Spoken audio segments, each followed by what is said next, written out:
It's clear that Mike Wolfe is a master at picking them. A number of times, the host of American Pickers has surprised viewers with some really incredible findings. The plot of the program revolves on Mike, his brother Robbie, and his helper Danielle Colby as they journey around the United States in quest of unique artifacts and riches. Everything that they purchase from collectors is ultimately put up for sale at the antique stores that they own.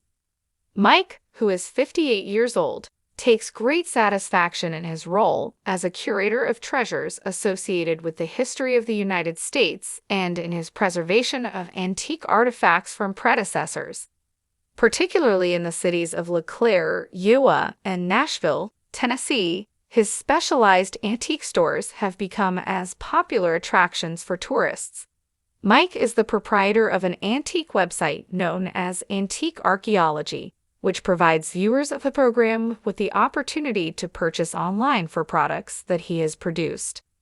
Additionally, he maintains a blog on the website, where he accepts entries from those who are interested in selling their antiques. Additionally, Mike has shown again and again that there is not much that he would refuse to accept. Take a look at these fantastic choices. Earlier this month, Mike displayed a bicycle that is one of a kind and is on the verge of being outdated. A number of photographs of a scuffed bicycle with huge wheels and a frame that was red and gold were included in a post that he took and uploaded on Instagram. Moreover, the handlebars and seat were in a tattered state.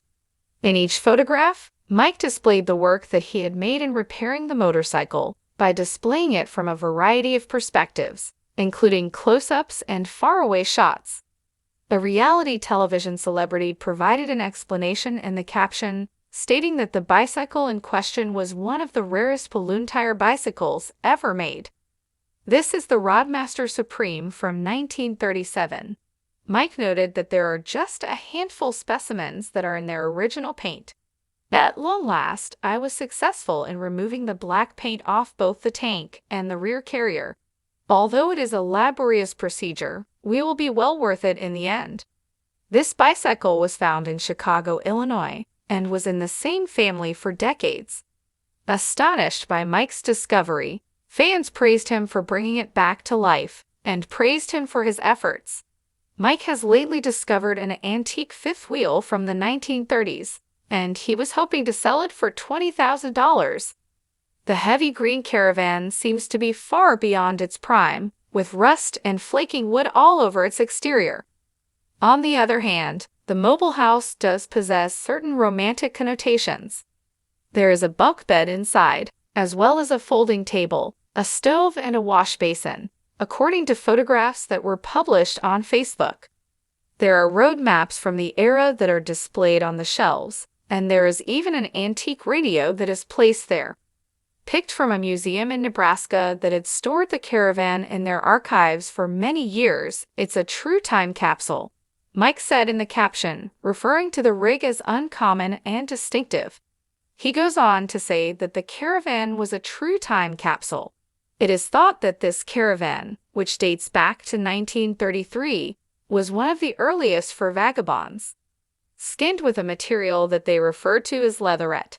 All original, both inside and exterior, and has not been used in any way. Features a front kitchen with sink and a removable 2-burner camp stove and rear bedroom. Each and every discovery is not favorably appreciated.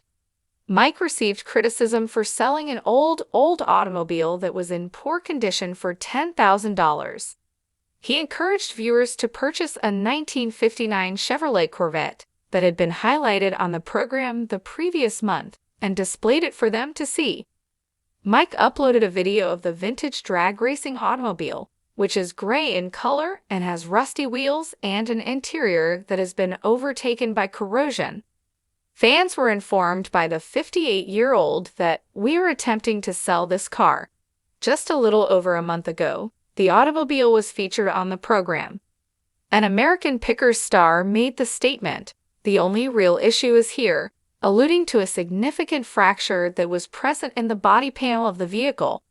He added that they had purchased the automobile from a business located in the state of Pennsylvania.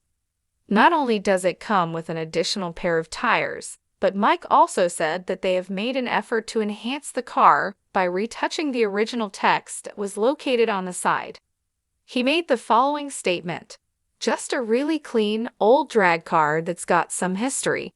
In the 1940s and 1950s, a guy by the name of Homer Tate was the pioneer who established the roadside abilities by creating eerie artifacts that people on their journeys would stop and stare at when they had a moment of halt in their journey.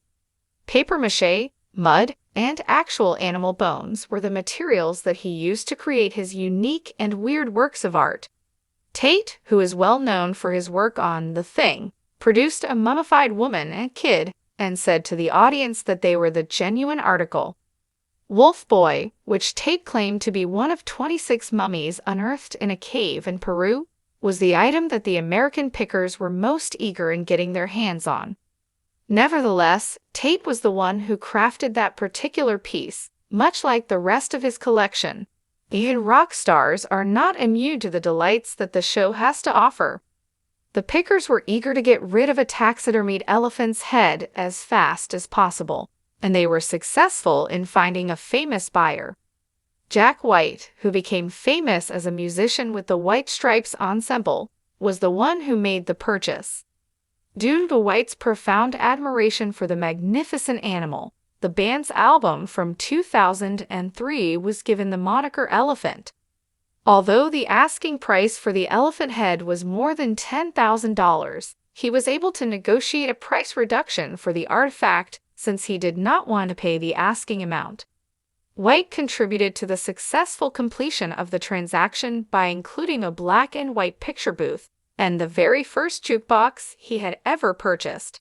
Robbie, Mike's elder brother, who joined the program when Frank Fritz left, is the top picker on occasion. Robbie also joined the show after Frank Fritz left. Robbie has just lately placed up for sale a classic Cadillac, and is without a doubt a stunning piece of automobile history.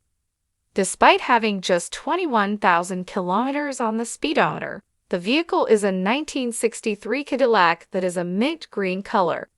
He offered it for sale for a price of $17,000, which included shipping to any location inside the continental United States. Robbie shared a video and a snapshot of the Cadillac, which displayed its sleek lines, flawless paint job, and vintage cloth inside. Robbie also uploaded the link to the video. In addition, Robbie recently shared a video on Instagram in which he displayed a unique antique sign, which followers of the music artist referred to as a work of art.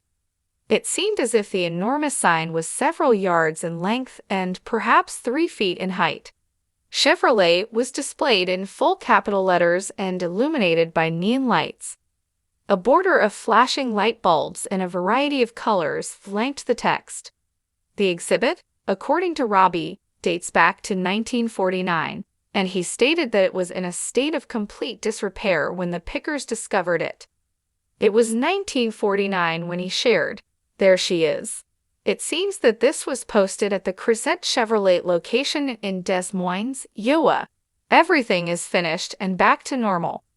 We were able to get the sign, which, if you can believe it, was in parts, but it certainly has a rich history.